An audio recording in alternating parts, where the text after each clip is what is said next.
A total prize pool of over $160,000 awaits in the Collegiate Hearthstone National Championship.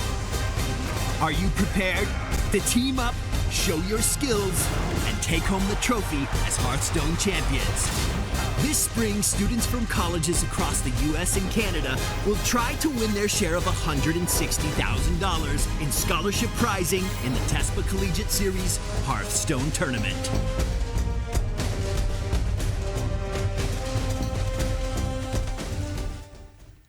Well met, and welcome to the Hearthstone Collegiate National Championship. I am Robert Wing, joined on the desk by fellow elder statesman of the Hearthstone community, Noxious. Welcome to the desk. Yeah, thank you. I arrived yesterday evening, and I'm happy to be here for the test. But it's not the first time I cast this, but honestly, it's been a while, so eager to see what the players come up with this time. Yeah, and you are the first representative that I really know of aside of from Kevin Hovdestad, who now works at Blizzard, who is a Canadian representative. So this is obviously a tournament that takes place in all of North America. So Canada, America, and now we got the whole representation now. Yeah, I heard that they had a university from Quebec last week on Tespa. So, we're extending our horizons beyond the U.S. Now, there's British Columbia that's going to be playing, I believe, today. So yeah, no, it's going to be a great night. Let's talk a little bit about the format of the Hearthstone Collegiate National Championship. As you guys can see, we have a regular season consisting of 7 weeks. Teams split into one of 4 regional Swiss groups and play 1 match a week. Important to note, there are 3 players on each team representing each school. Then we'll advance to regional playoffs where teams with 5 or more wins will then participate in a Swiss playoff. From there, we go to the championship bracket with the top 16 teams from the playoffs. Whoever wins out over there goes to the championship bracket and the national championship, where the top 2 teams from each region advance to the live national championship. Now, I just had the privilege of actually commentating the winter season of that championship with Frodan, so it was a lot of fun. We saw some great plays from some of the guys out there from our 4 schools. A lot of fun to be involved in. Yeah, and it's also on the flip side, a lot of prize money to be divided. You know, 160,000 is a lot. Now, the format for the event is going to be Conquest Best of 5. Each team submits 4 unique classes. And contrary to a lot of the events that we've had out there, this isn't a ban on the opponent's classes. Rather, you ban one of your own classes, which changes a little bit the dynamic and the deck building. Oftentimes, what happens is you specialize one specific deck in case it comes up as an opponent's deck, and if it doesn't pan out and you don't need that deck, you can ban it and remove it from your lineup. So it kind of inverts the way you would normally approach ban. Right, so it's kind of that Conquest you know and love, but with the M. Night Shyamalan, what a twist on it. The self-ban definitely brings a different dynamic to how this all works out in the end. And last season, the meta was different, so we were seeing people bringing Freeze Mage, and then they would kind of ban that out when they saw Control Warrior. But it's something that's always evolving as Hearthstone continues to change. Let's go ahead and take a look at the schedule for tonight. We'll open in the South region with University of Mercer, or Mercer University versus the University of Texas Austin, and then head over to the South region where Texas A&M actually takes on my alma mater, the University of Central Florida. Really excited to see if the Knights can pull that one out. And we'll close out the day with University of British Columbia versus University of California, Berkeley. Tomorrow we'll begin at 5 p.m. with Carnegie Mellon versus Emerson. Iowa State versus Minnesota takes up after, and ending the night with Washington University of St. Louis, which I did not know was a thing and was very much confusing to me in rehearsal. Washington in St. Louis. That's ridiculous. Right. Versus Carleton. So got a lot of great action on hand for week 2 of the Collegiate National Championship.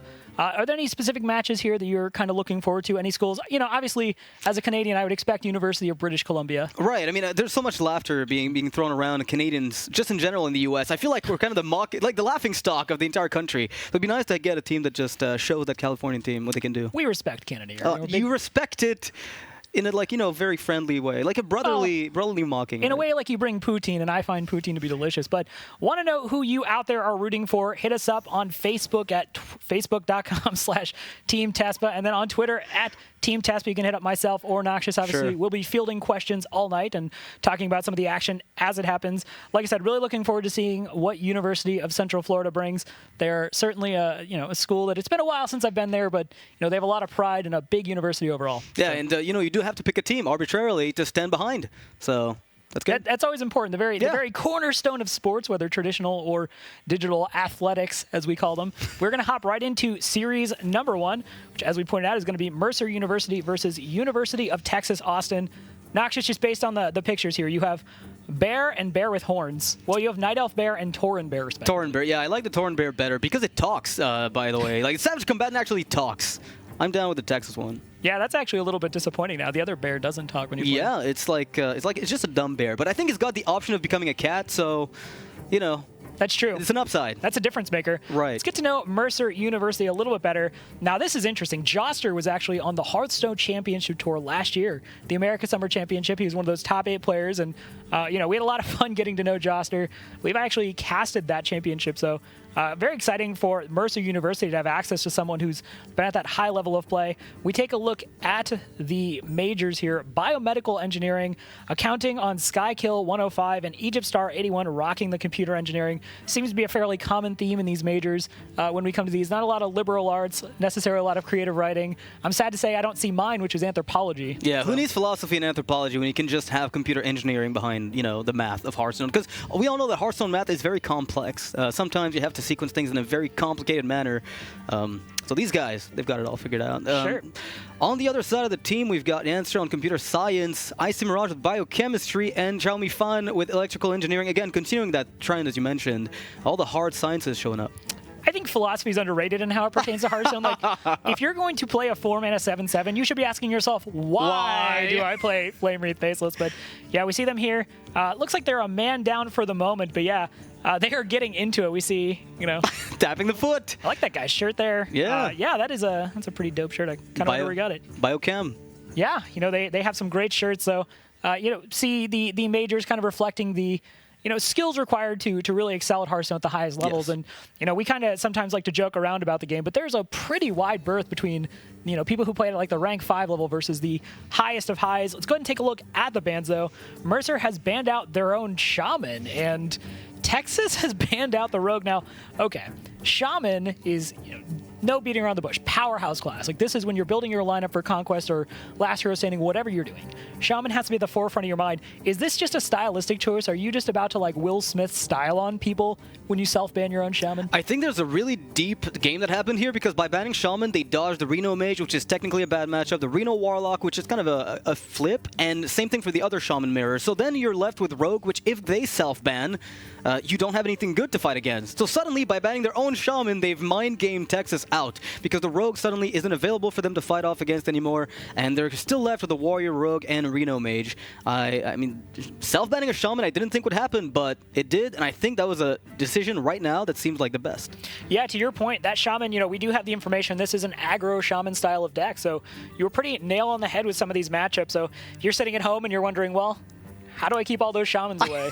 Just don't play Rogue. Obviously, probably, you have other options. But, yeah, Shaman is definitely one of those decks that, the aggro Shaman build. But now mid-range Shaman and the Jade Golem Shaman kind of have a wider range. But aggro Shaman tends to throw all of its resources out at once. And then from there, you kind of either win, or they Reno, or they Kazaka some potions out. So I agree. I think it's kind of a heady call to just go ahead and get that Shaman off their plate. Yeah, Reno Mage is the biggest threat, right? Because you're in Conquest, you have to win with a Shaman at least once. And because the Rogue isn't guaranteed to be around, that's a matchup you just can't afford not having. And in this case, Texas will open up with their Shaman up against Mercer's Reno Mage. So this is a matchup that technically favors the Reno Mage a little bit, because, well, of course, they've got the Reno package with Kazaka's Potion, but they've also got a lot of early game AoE and ways to stall the game.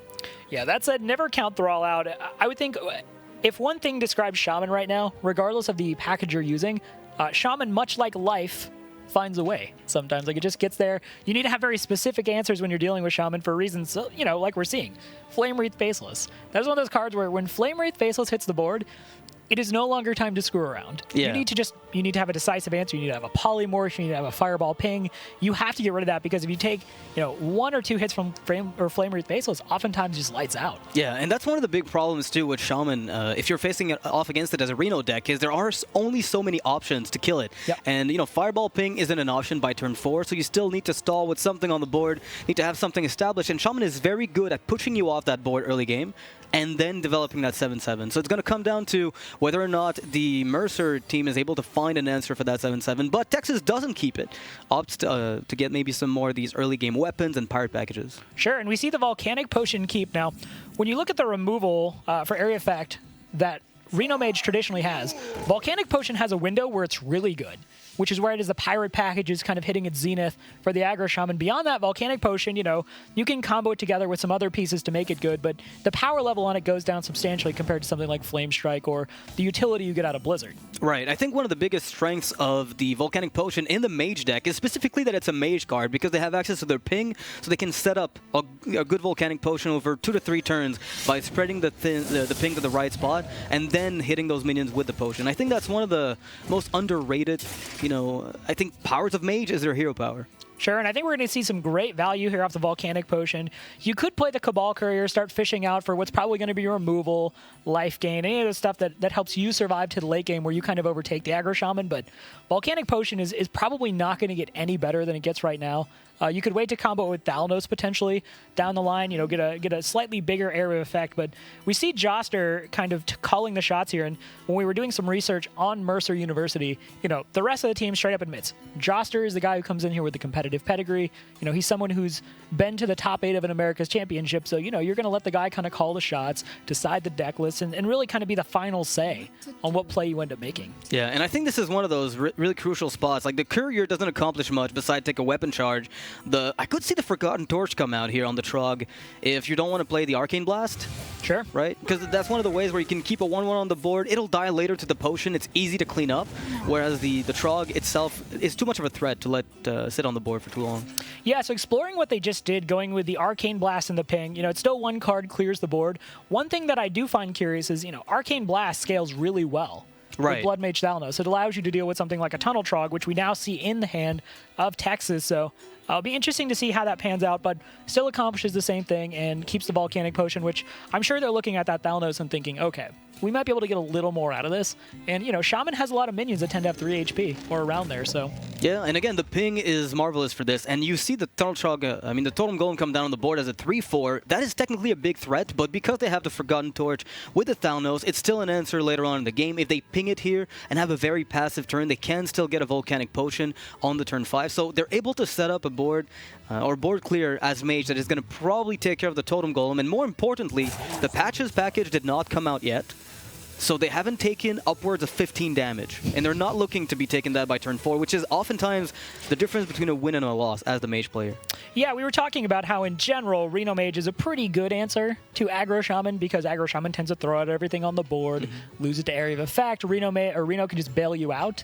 But there's still times where you just go fast enough as that Aggro Shaman, and the Reno Mage doesn't have the answers, and you win the game right there. But I don't know. It looks like thus far, Mercer has the board in an okay enough situation to where they're not really in a panic mode. They're just gonna, play out their resources, see what they can get off this Cabal Courier. And Frost Nova, Twilight Darkmender, and Soulfire. I think Frost Nova and Soulfire are the options that stand out to me. Noxious, what do you like here? Yeah, I think Frost Nova is great just because you have another one in hand, which guarantees 2 turns of run or stall, right? You're able to freeze the board twice in a row, which if you have Flame Strike in hand like they do, oftentimes means you're getting to that Flame Strike, you're getting to clean up the board and resetting your position.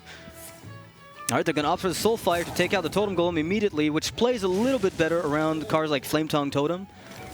Was there a card you'd particularly want to use there? Because I'm looking I think you want to keep Flame Strike.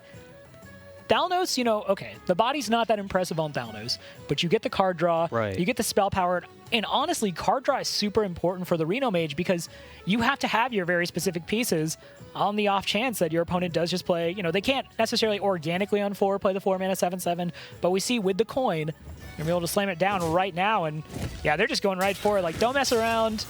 We're on a one-stop pain train now. Yeah, there we go. Which has 7 health and 7 attack. And Joster's face... tells everything. I was going to say, I think that's the face of everybody who sees that around turn 4 or turn 3 with the coin. Yeah, so. It feels kind of bad. I mean, if he had the other Nova at this point, of course, he'd be able to stall the Totem Golem as well as the 7/7. The big issue with that is he'd have taken potentially a Flame Tongue Totem with the Golem, and that's a threat you can't let escalate either.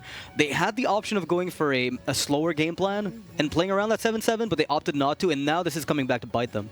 Yeah, I like how we saw, the both sides of the coin here. Texas laughing and happy. They're like, things are looking up. We paid 4 mana. We got this big creature. And then Mercer's just kind of like, well, I guess we're going to kill this over 2 turns. Yeah. Healing Totem would be a complete disaster if it were to come out here for the for Mercer, basically, because if the Healing Totem comes out, that's not a Volcanic Potion enabler. There's the option, of course, of Blood Mage Thalnos with the Spirit Claws to push even more damage as fast as you can, which also means that the Jade Lightning you get scales even better, much faster. Yeah. I don't know that I necessarily mind that play, Spirit Claws and Blood Mage Thalnos, because as you said, you're getting yourself positioned to draw a card. You assume that a lot of mana is going to go into finishing off the 7/3, so you might even get a little bit of chip damage off the body, and you will be pushing damage with your Spirit Claws, which you have 2 sets of. But that said, I kind of feel like maybe we're just rolling for that Healing Totem. I mean, Spell Damage Totem does the same as Thalnos here, right? So it's a 50-50 to get something you like. Or you just get Searing Totem. Or you get, you get that totem nobody likes. Yeah. Searing Totem is by far just the least popular totem, never gets invited to parties. Yeah, it's just not fun. No, it's not great. I don't like it. Nope, I would not ever invite it to my birthday. Neither would I. Wow. Okay, we should probably stop being mean to Searing. Yeah, I mean... Probably as a family. Yeah. No. Who's his father? Thing from below? Ooh, I don't... Big Daddy. It's hard to say. I feel like if we zoomed in, we would get more context on Searing Totem. But Mercer now in an opportunity, or now in a place where they can just clear up the board. They have that Volcanic Potion. They have the ping. So they can deal with that board. I don't think there's any world where you want to put down that Dirty Rat and potentially pull out another 7/7. I might play Dirty Rat with Frost Nova. The issue is, the thing is, the odds of them having another 7/7 are so slim that it might just be perfect. I think it's really good to play the Dirty Rat with the Frost Nova since you're able to set up a board clear on the following turn anyway. No, that's fair. And we see now they can actually just, well, they can't Volcanic Potion to clear anymore. They don't have enough mana for the Fire Blast. But I kind of like your suggestion here of just Frost Nova. It looks like that's what they're going to do. And, it was a risk, right? Anytime you play Dirty Rat that early on in the game, it's hard to actually figure out exactly what you're pulling.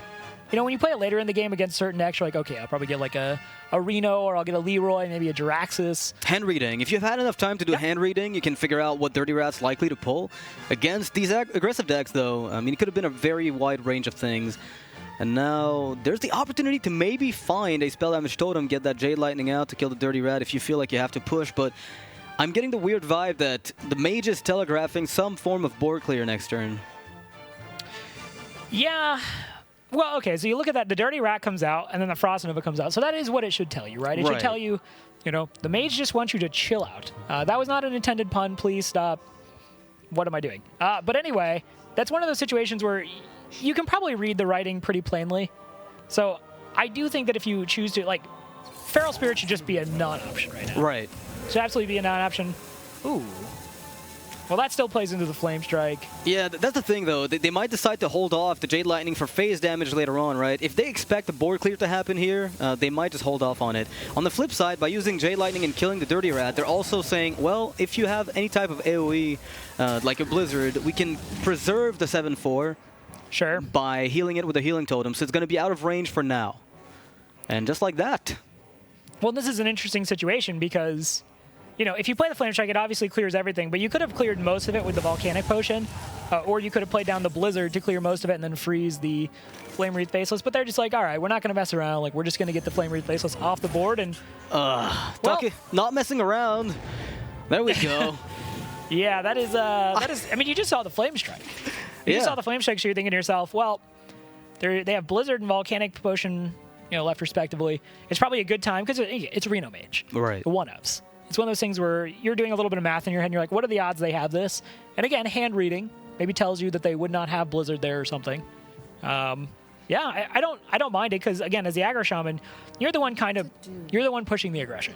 You have to get in there and win before this gets to the late game where the Reno Mage, starts to reach its own zenith of power. Yeah, and there aren't that many tools in the shaman, the Mage deck that really deal with this, right? We're talking about a staggered Blizzard into Volcanic Potion, maybe some Hail Mary pull from Kazakus, or, a Babbling Book that gets a perfect AoE. Otherwise, we're looking at almost no tools left in the Mage deck.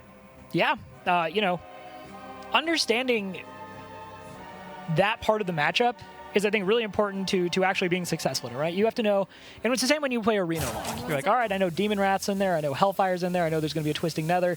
So understanding that can definitely help you make smarter percentage plays overall. Okay, so the Blizzard is going to come out, and with the ping, I would assume you're just going to get rid of one of the Wolves. I think you might ping the 7/7 to set it up for maybe a Frostbolt with Volcanic Potion, if that's picked up off the top, right? You need to make sure that 7/5 is within range of some other form of removal, because if that stays alive 1 or 2 more turns and there's no freeze coming up, you're going to be in a world of pain. Well, unfortunately, it does telegraph kind of what you're looking to do. Right. What else is unfortunate is drawing patches. I mean, if you've got Flame Tongue, you'll find some use for it at some point. But yeah, that's not what you're looking for if you're the Texas team here. Definitely not. And now it's the equivalent of drawing a Stone Tusk board. You've just drawn a common. Yeah. Yeah. Common 1/1 with charge. And you were in my deck because you were less likely to be drawn than the cards that bring you out. Yeah. So what have you done, really, Patches? I don't know. Patches, can we just confirm it? Bad card? Yeah, bad Wouldn't card. run it. Yeah. Would never play Patches in my deck. In a sample size of 1 game. I like that. Today, Patches has frankly kind of sucked. Yeah, and I've asked all the computer engineers on the tournament right now, and they're all agreeing with us. Yeah, they're all in the back just agreeing, giving us a thumbs up, and they're not telling us that we don't know what we're talking about on ears right now. Yeah, and speaking of insane setup, that's exactly what Mercer needed. They had played Arcane Blast. They had played the AoE. This was one of the last few cards remaining in the deck that could have dealt with the 7/7, and just like that, they're going back up to 22 health. There's still some more pain coming up from the Shaman side, but most of it has been weathered down. I was going to say, the Refreshment Vendor is at this point kind of the cherry on top. Yeah. You're just saying, like, well, you know, I've cleared your whole board, and I'm going to go ahead and heal a little bit. Put a 3/5 on the board. And, you know, when you're putting minions on the board as the Reno Mage at this point, you're not doing it because you're necessarily looking to, you know, begin progressing this offensive. You're just looking at basically dealing with anything that comes down on the board, and having seen, you know, a set of Feral Spirits, having seen both Flame Wraith Basilises, you're kind of feeling pretty good about its ability to trade with whatever comes down on the board. Yeah, I wouldn't even be surprised here if Texas ended up taking the value trade with the 3/5 and then using Maelstrom Portal to get an extra minion, because they've seen all the AoE. Nova, Volcanic Potion, Blizzard, Flame Strike, we're down to nothing. So if the Volcanic Potion, if the Maelstrom Portal gives you an additional minion to use with the Flame Tongue, that's good enough at the end of the day. Yeah, absolutely. All right, so it looks like they're going to go ahead and make that trade, and yeah, I would be surprised if we don't see the Maelstrom Portal come down. Nope, okay. There we go. I was going to say, you got to get value off that at some point. Leper Gnome, you know, it's not the old Leper Gnome that struck fear into the hearts of everyone. It's a softer, tamer Leper Gnome, and interesting. Not choosing to swing with the Spirit Claws when they have another Spirit Claws in hand. You know, it's one of those things where they have to imagine they're going to get value from a Wrath of Air totem at some point. Right, that's what they're looking at. They're looking at this as, oh, the opponent's on 22 health. We don't really have that much damage to push right now. So we need to make sure that we pace ourselves to maximize the damage per swing that is dealt. So if they do nail that spell damage source, it's going to be fine. I don't know if they run Azure Drake. Some lists have been trying to hybridize between the mid-range and the aggro side.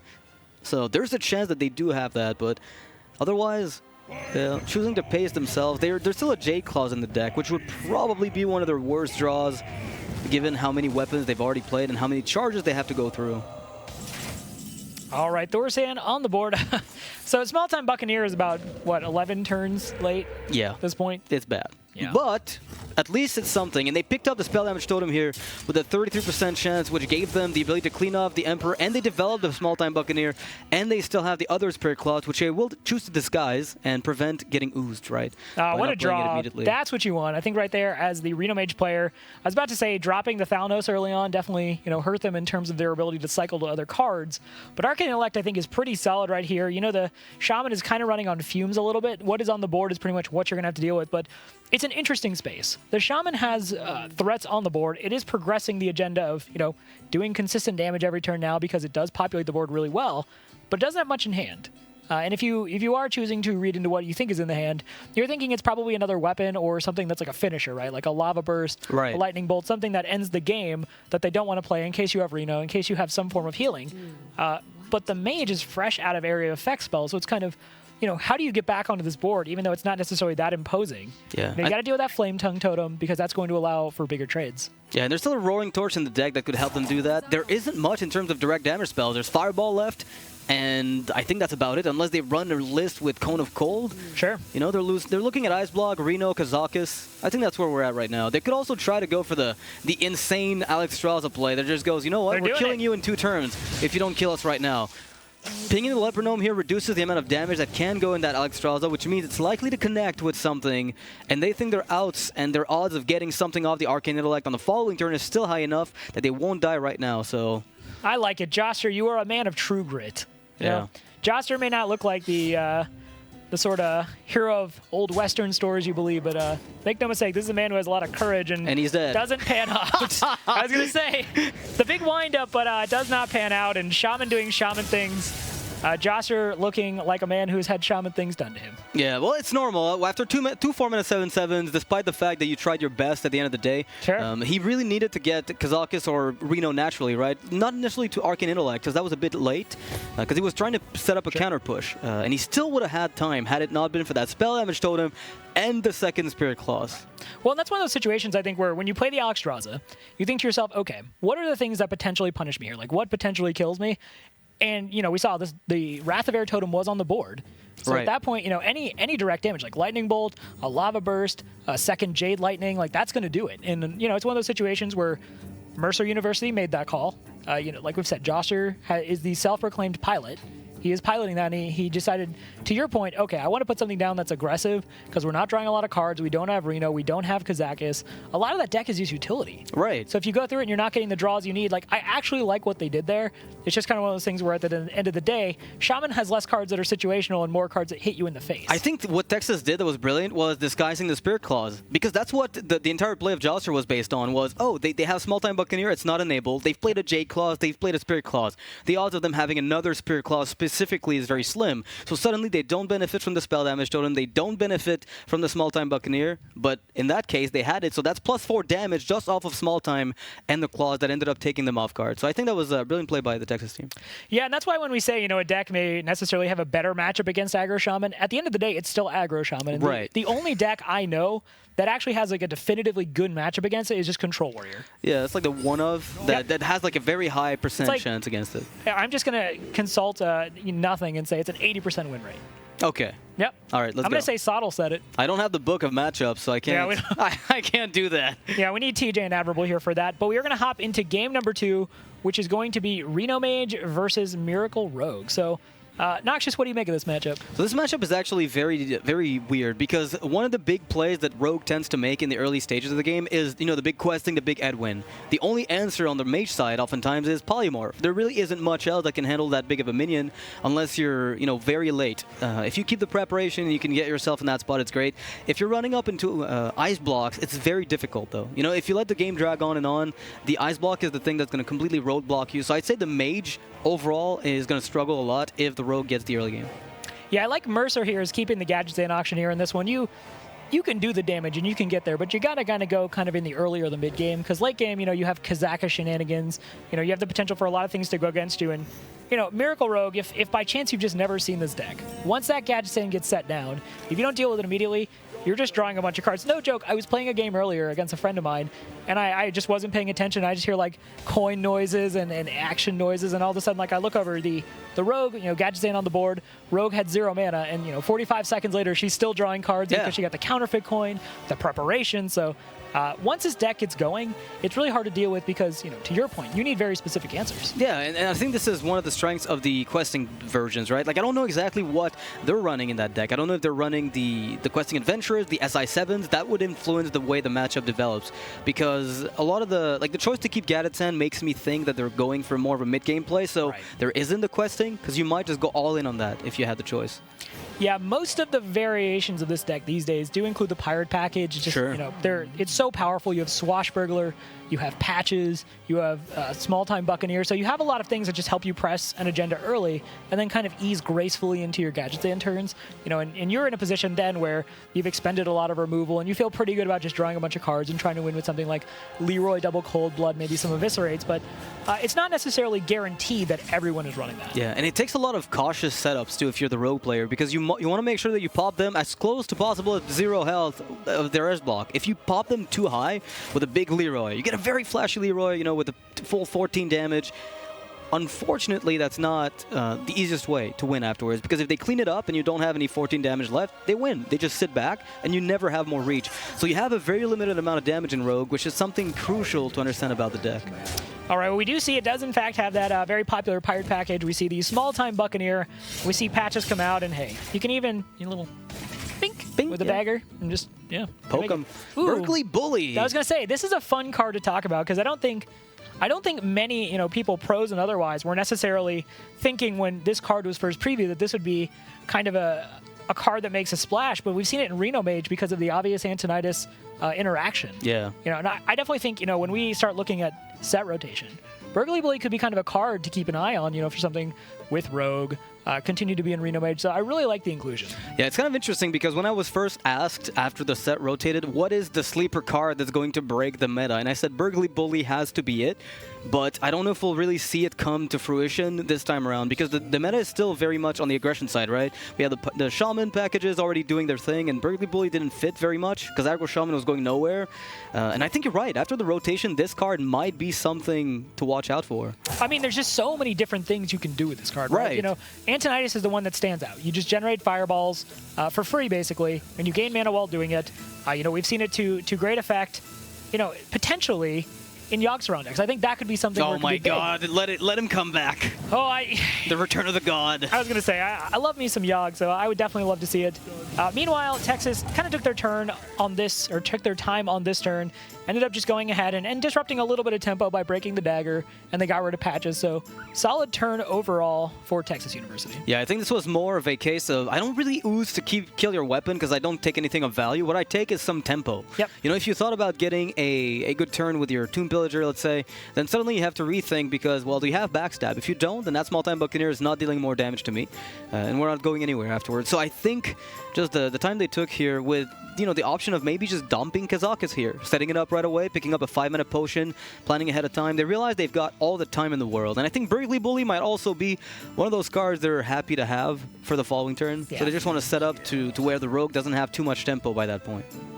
Okay, so the Tomb Pillager does come down. It's interesting they make that choice because looking at the ooze on the board, since you're not dealing with it, you now know the mage can just basically ping it. To get rid of it by also trading in the ooze. But it might be one of those things where you're thinking, okay, I still get the coin, which is actually probably scarily enough because, it's still a good body. Yeah. The most important part. But, all right, we're going to see Frostbolt and ping, it looks like, and we're going to see a little bit of value come out of that ooze. Now, the question is, do you ping? Because you give them the coin, right? And they already have one in their hand from the beginning of the game. So maybe you just play the Acolyte of Pain and choose not to give them a good Gadazan setup yet and buy your time. There's a possibility they opt for something a bit more passive at the end of this turn. Well, it kind of depends what you figure your next turn is going to be, right? So if you do this, you're essentially soft committing to a ping on the next turn because the dagger can come out to just deal with the ooze. So it's a little bit of chicken. You're hoping the dagger comes out to deal with the ooze and nothing else scarier comes out on 5 mana.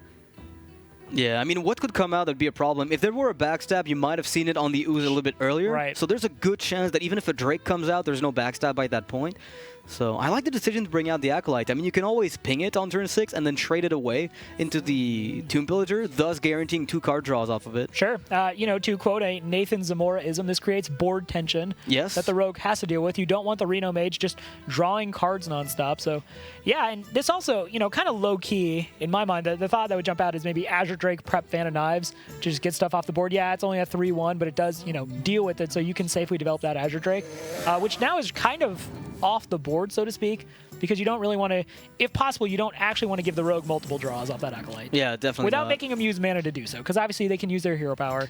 It's going to take a while for the mage to get the full 3 cards. Right. And I think this, again, comes down to this big all-in that has to pay off. And looking at Mercer's hand, we're looking at Questing Adventurer with the Edwin. So these are the types of hands that lead to wins, right? Because suddenly, instead of presenting 1 minion to polymorph, you're presenting 2. And the deck only has the 1. So they have to choose carefully where they allocate their resources. So oftentimes they end up having to combine, polymorph with some freeze effects to stall at least one of the big guys. And by that time, oftentimes the Rogue can get even more draws, get more threats out, and snowball out of control.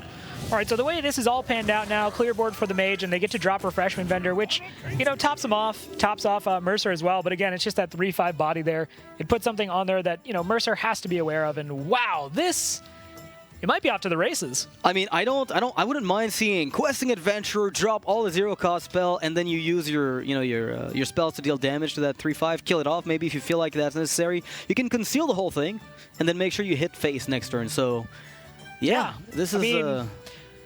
This is absolutely one of the most skill-testing decks in Hearthstone right now, because there is not an obvious line in there unless you're Amnesiac. If you're Amnesiac, you figured this out like 45 minutes ago, and you're probably already drinking apple juice and taking a nap. Like that's just what you're doing. You know what you have to do, right? Like I think still the questing play is like the all-in on questing is correct in that spot for the most part, because that's the way you win the matchup in the most, I want to say the simplest fashion, right? It looks like So if I had to guess, I'm thinking, yeah, just conceal this. You're basically saying, okay, you have to have a Flame Strike or like Tink Master to deal with this. Let it happen. Let it happen. Let there be a Tink Master. Let there be a Tink. All right, so now they're debating, is there anything else they want to do? They could prep. Yep, so Tink Master, however.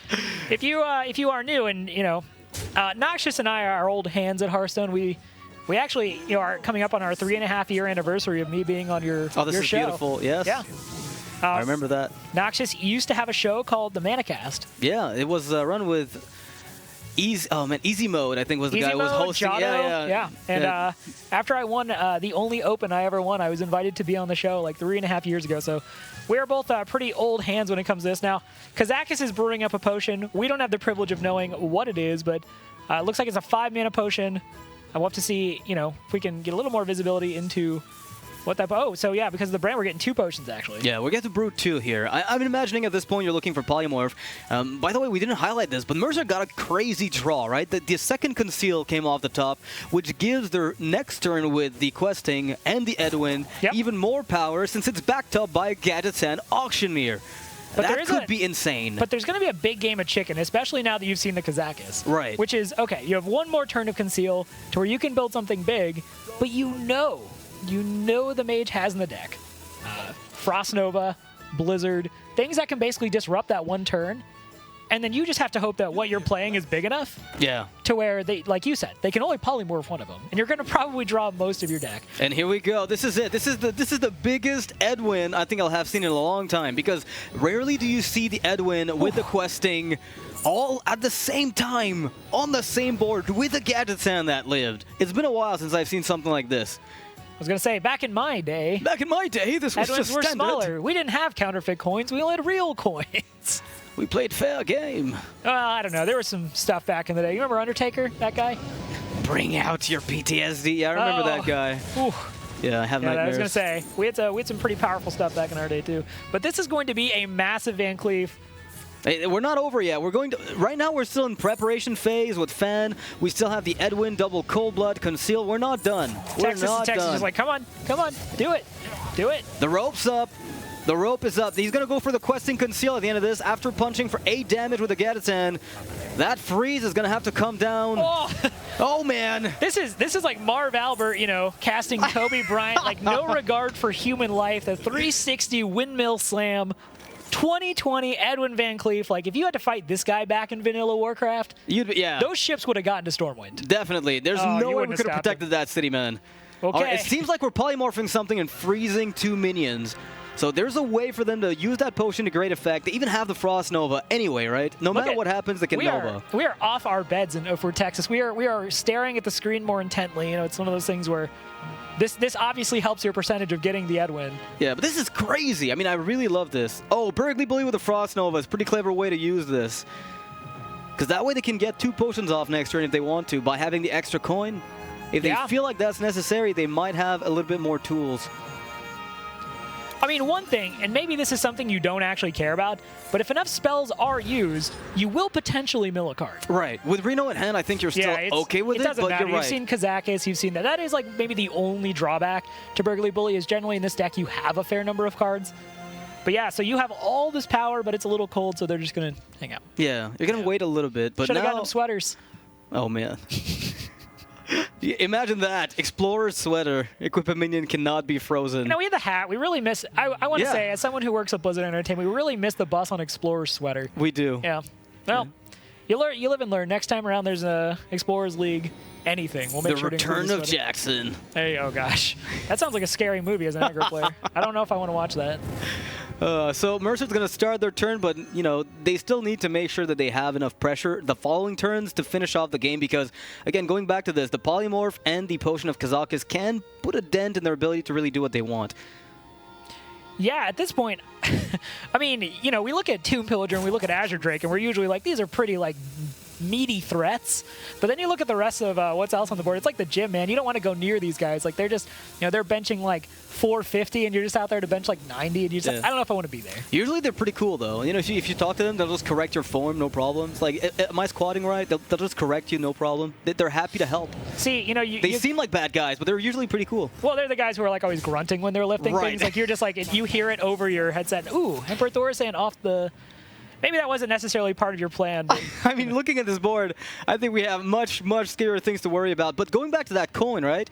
Forgotten Torch with the coin ping lets you use the potion to guarantee a polymorph, and it's going to freeze the other minion on the board, and you have the other polymorph. So this board is going to get dealt with over 2 turns. Yeah, and, one of the things about Miracle Rogue that, is most well known is they have a finite amount of damage, And they have drawn a lot of cards. If this goes into fatigue, like they've lost already. Yeah. But they might just not have enough damage to actually deal with this. Yeah, they need to close out the game very soon. And now we're talking about dodging Blizzard, dodging Flame Strike, because they have a lot of threats still in hand with the Tomb Pillager and the Azure Drake, but those have to connect, right? So there's a chance here the questing is made as beefy as possible. Sure. To, again, force the opponent to spread their removal between 2 questings, both of which will kill if they get to connect. Yeah, and that Swashbuckler is just going to give you Pyroblast anyway. So, yeah, sure. Yeah. You're right. It's the world I live in. How did I not think of that? I'm actually, when I was playing this deck a lot, I had scary good luck in just calling the card I need. Like generally, if you actually call the card you need off the top of your deck or from your Swashbuckler, the game will sometimes accommodate you. Okay. Yeah. I like that. Yeah. Next time you're in a tournament, Noxious, just call the card. From downtown, Pyroblast. Yeah. All right, but there's obviously a lot to consider on this turn. They could just go wide on the board. Oh, I like that plan. Yeah, I think... there's a second potion, and if they chose Polymorph, why wouldn't they choose it again? Yeah, and I think that's the point where you drop the Swashbuckler, you might drop even the Small-Time Buccaneer if you feel like that's relevant. They chose not to play the 1/1. Interesting. They do not respect the second potion. But there's another Polymorph, of course, which we well know about. There's also Edwin Van Cleef in sheep form. Like, yeah, he's a 1/1 sheep now, but, It's still Edwin. Don't sleep on him. That could be a cold-blooded sheep. We need a card that reads Untransform. No, we probably don't actually need that, Noxious. No, Nox, we don't need an anti-hex. No. Yeah, so, I joke about it, but it is one of those things where if you don't deal with that 1/1, a lot of times that's how you lose to Rogue. Cold Blood comes down on it.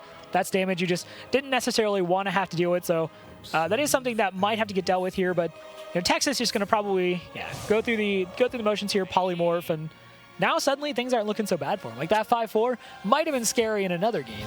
Yeah, but right now it's not too bad, right? The issue is you still haven't seen the full Cold Blood Eviscerate package. There's still one of each left in the deck. You haven't seen Leroy, and the Rogue has drawn every single card in its deck. So you know for a fact that they have, at the very least, 14 damage in hand, right? So with 6 and 7 on the board with a dagger hit, and the extra 14, that's 21. You may not be able to really, come out of this at the end of the day. Yeah, Mercer probably thinking, okay, do we think he has Reno? That's pretty much, can we push enough damage? Can we, you can get rid of the whelps left behind from Leroy with the Fan of Knives. Like, you have options. The problem is that, they're all out of preps, right? So they have to play pretty fairly here. Yeah, and I think their game plan involves questing. Keeping the 2 Pirates last turn to play around the second Polymorph, as we mentioned. They could have done that and played around the Poly, but they chose not to. And I think the big reasoning was, well, if we're going to need a second wind here, it's going to come on the back of those 1-drops with the Questing Adventurer, maybe being out of reach of removal, and it's able to put some pressure on the Mage player. And suddenly, there's a chance at coming back. Ooh, so that is interesting. They end up getting an Arcane Blast, and they have 1 minion in hand that has spell damage. Obviously, Arcane Blast's damage is doubled. We'll see, but if you draw it, you start taking fatigue damage, and it looks like, they're actually just not going to do it now. Fan of Knives also, brings them further into fatigue damage. And this is one of the things about playing Rogue. A lot of your stuff is just designed to cycle cards. Yeah, and the thing is, in this spot, you have to push as much as you can. Yep. You're not really in a position of being too cautious with your cards. You have to just dump everything. And now you're looking at this. You have the 7/7. If it eats Fireball, all the better. That's great. That's 1 card I don't have to worry about. And that means the 5/4 doesn't get dealt with because everything is already played. So you're looking at this, and with 14 in hand still with Leroy, Eviscerate, Cold Blood, there's very little chance the Mage can not only wipe the board, but also stabilize and get the health back. Yeah, no, that's very important. And, for Texas, they're just at that point where they just need to survive basically 1 or 2 last pushes, and then the attrition works, right? Yeah. The Rogue obviously just kind of suffocates, has no cards, is in fatigue, but how do you actually sit down and deal with this board? That Questing Adventure, to your point, is really the thing that sticks out. It's, what do we actually do about this? We have Reno, so they can heal if it gets too bad, but if that Questing Adventure gets big enough, you can actually just be killed in one turn. Right, that's the thing. Like, there's at least 3 cards together that represent 14 damage, so that's 3 cards on top of the Questing, so there's technically 24. Yep. That is there for sure. With the dagger hit, that's 25. So you need to kill the board and armor up beyond 25. I don't even think that's possible, right? Even if they get the potion out, that's +7. So I don't see a scenario in which, unless they use Reno, they're going to be able to stabilize. I mean, unless they use that thing that just heals their health. Right, the full. Yep. Oh, well, they did. Yeah, but still, on the board, we're looking at what? I think that's it, right? There's 15, 16. Are they one off? Let's see. Leroy plus 2 spells, that's 14. I think they're one off. Well, I mean, it's not too bad being one off when your dagger hits for 1, Well, yeah, but you see that Mistress of Mixtures on the board? Yeah. Let's see. Maybe it... I have been bad at math before. I hope I'm wrong. Oh, no, they have it with the +6. Yeah, never mind. They have exactly 30. Where did I miss the 1? The dagger hit. Felt like I counted that in. I'm just bad at math. You didn't count it in. It's okay. It's fine. They had 30. They had exactly lethal. I once won a tournament as Rogue. Clearly, I know what I'm doing. Yeah, that was like 3.5 years ago, but clearly... Shiv was 1 mana, and Headcrack was 2. I mean, it doesn't seem like a big deal. Sure. I mean, But congratulations to Mercer University. They get on the board. Joster looking a lot happier along with the rest of his compatriots. So we now have a tied series overall. And yeah, that's when you play Rogue, you have to be able to count all that out and not do what we did, which is incorrectly count the math. Well, they're one off? No, they had exactly 30. We would have been sitting there like you, me, and then I guess we would have grabbed 29 like Doug. for sure. Yep. Sorry, we just lose, just concede. Yeah. So the mage was beaten, but now they'll have to face off against it a little bit later, depending on what their next matchup is. I mean, that was a game that came down to the wire. Yeah. Because again, going back to the win condition of Rogue in that spot, they correctly identified it. They were lucky enough to get all the 0-cost spells, which again is amazing. They could have dumped them all immediately to draw cards or to set off the Edwin too early, but they chose to hold on to them, and that was a very good call on their part. Yeah, we were talking about all the small decisions that got them there, right? The saving the 1/1s to power up the Questing Adventure, and ultimately, like we said, it just ended up being exact lethal, so it's kind of those situations where when you look at who brings Rogue, Rogues have this pedigree, Rogue players have this pedigree of being, incredibly confident. They absolutely know what they're doing all the time, and the math, the percentages on what they need to draw, it helps when you draw your whole deck, but sure, but you also have to set up for it because we identified a line of play early in the game, which was all right. Let's get this Edwin right now, and it turned out that jamming it at that point, even though it might have been correct, after you see Kazakis and everything else, it seems a little bit more risky all of a sudden. So we're gonna see the mage again from Texas bringing it out up against the aggro warrior from Mercer. We see the execute, so it could be a dragon warrior. There's a chance they went with a weird dragon route.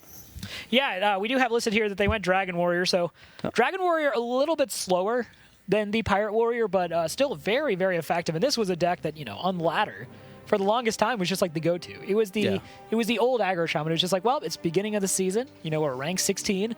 We were legend before. We just got to get back to legend really quickly. So we're just going to play our Dragon Warrior. And we're just going to curve out. Yeah, and interestingly enough, too, this isn't a deck that... I mean, it does rely on the pirate package quite a bit nowadays because that's what you need to compete, but it's a deck that can hold its own, without You just need pirates to compete like that. Right, so right. Like Reno comes in like, hey, you're a nice kid, but you don't have any pirates in here. You can't compete. But, I mean, to close out the games, right? You need pirates to be in char. I think you need pirates to force the Reno on 6. Right? That's fair. Does that make sense? No, look, the high C... Oh, that's not what... Dr. 3. Just make your 2 his outfits. Yeah, nothing forces Reno on 6 like pirates. Yeah. That's what I would agree to. So, small-time Buccaneer in Mercer's hand right now. They just picked it up off the top. The second Zod's first mate wasn't amazing. It didn't feel that great since there was a bit of redundancy there, but they picked up another pirate to bring out the patches, and they'll have the weapon next turn to be able to also hit a little bit harder. Yeah, Arcane Blast just to deal with the small-time Buccaneer. Could have coined out the Doomsayer, but I like that better. You don't leave it to chance. Small-time Buccaneer not getting value is one of the ways where the Reno Mage can just quickly take this one. Yeah, and I think what's the most important part about the Arcane Blast in that spot is it lets you keep your coin, right? Because coin Doomsayer here is great, but if they have a Fiery War Axe, that's 7 damage. So your Doomsayer dies and you're in a bit of a tough spot, whereas going for the more conservative Arcane Blast, keep the Doomsayer for the following turn, oftentimes that pays off.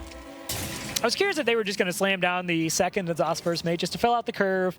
You know, your next 2 turns looking like they're probably going to be Frothing Berserker into Frothing Berserker, but, you know, then you can do the Frothing Berserker on the second go-through by also putting in the Azaz first mate and you get more value. And the damage you're pushing is probably not necessarily like that strong. Right, it doesn't oftentimes accomplish that much, and I think the biggest deal is, well, Volcanic Potion would take care of them. Yeah. Doomsayer would still wipe them out. So all I'm losing is potentially in the mid-game 3 damage I can squeeze in, right? Because being able to squeeze that extra 3 damage in a matchup that's so tight and so difficult sometimes to get through as the Reno Mage is pretty important. Yeah, now the Doomsayer is about to pay off. This is, you know, you were talking about if you had the Fiery War Axe, then it was kind of big. But let's see what we get off the Slam. Execute now costs 2 mana, so looks like, yeah, unfortunately the answer is just going to be, you know, hit face. Yeah. Lose your Pirates. Dome it. You don't have much of a choice in that spot. Take it upstairs. Yeah. Yep. I mean, downstairs for us, but well, sure. Upstairs for them. Right. It's more about the viewer experience. Oh, I see. Yeah. All right, so the Doomsayer is going to proc here successfully. Slam just essentially used to cycle into a different card, which, you know, not a bad use of it here. Your options aren't super good. You're sitting on Frothing Berserkers when you're not going to have a board, which is not really where you want your Frothing Berserker. Yeah, I think one of the big things, too, with the Slam is it doesn't find that many targets without the Execute in hand already, so it's kind of hard to justify keeping it. If you had the Slam, say, to kill off an Ooze, that would be okay, right, as a defensive play if there were something to kill. But right now you're left with nothing, and the card draw is more valuable, because Frothing on its own doesn't accomplish all that much. No, Frothing tends to work better, you know, with a full board when you're just getting the bonuses, and it's a great card against other, you know, decks that tend to create a lot of board tension. Against Reno Mage, it doesn't necessarily always get a lot of value. Yeah, I mean, you're kind of preventing the pings, right? Yep. Like, oftentimes, if you bring out, say, the 1/1 here, the Azaz first mate with the Frothing, that's causing a bit of trouble for Texas, because they're looking at this like, well, we want to kill the 1/1, but if we ping it, we effectively create 1 more damage on the Frothing Berserker, thus not accomplishing all that much. Okay, so we see here the Mistress of Mixtures is coined out just to keep something on the board. And you see the Rusty Hook, you realize, okay, Rusty Hook is not going to do it. And this would prevent something small from like another, so let's say, small-time Buccaneer from being played. Yeah, and also Korokron Elite, if this is not, because they don't know it's a Dragon Warrior yet, right? They still think it's just a pure aggro. And at the moment you're looking at this like, well, what comes out on turn 4? Oh, Korokron Elite. We need to set up a ping for that thing. Right. Because if we don't bring out the 2/2 now, then we'll never be able to kill it on curve. So that was a very good setup. Unfortunately, still more pressure coming up. Yeah, and you know, you do have the Ooze, and you see the full Rusty Hook you can get rid of, which, you know, isn't terrible. You're getting rid of damage. At the end of the day, that's kind of what matters. You're saying, okay, you can't have 3 damage.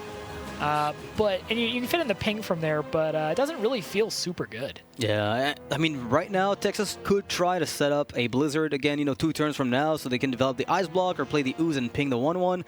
Again, causing board tension, guaranteeing that they have a 3/2 to contest the 3/4 on the following turn.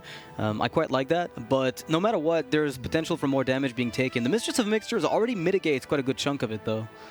Yeah, Mercer just looking for the good news that, hey, that Frothing Berserker can just run wild for a bit. You know, if this is one of those things where the 4 health stat line actually just fits to so many classes. Right. That's actually the toughest thing about this class in terms of how you deal with it. Is there are very few things that just organically at this point in the game do 4 damage. Right. You need Arcane Blast, Blood Mage, Forgotten Torch Ping, Frostbolt Ping. So those all cost at least 4. And in that spot, if they go for Frostbolt Ping, even though that's a bit of a pain, that means you get to redevelop onto the board freely. No one's going to stop you. Sure. Now, with this line of play, University of Texas Austin basically says, okay, your Frothing Berserker can have 1 turn of doing things, and then I'm going to get rid of it. It's still at a point where it's only 4 attack. It's not that big of a deal. They're basically saying, like, okay, based on the read we're making, we're just going to take out the Frothing Berserker later.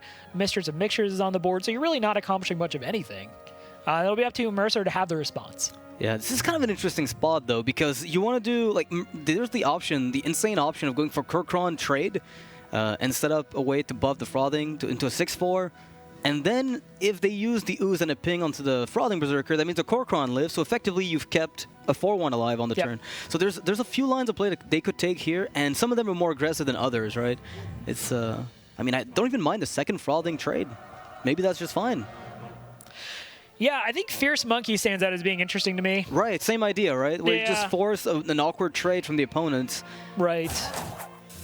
Force the ping away from that Frothing as much as possible.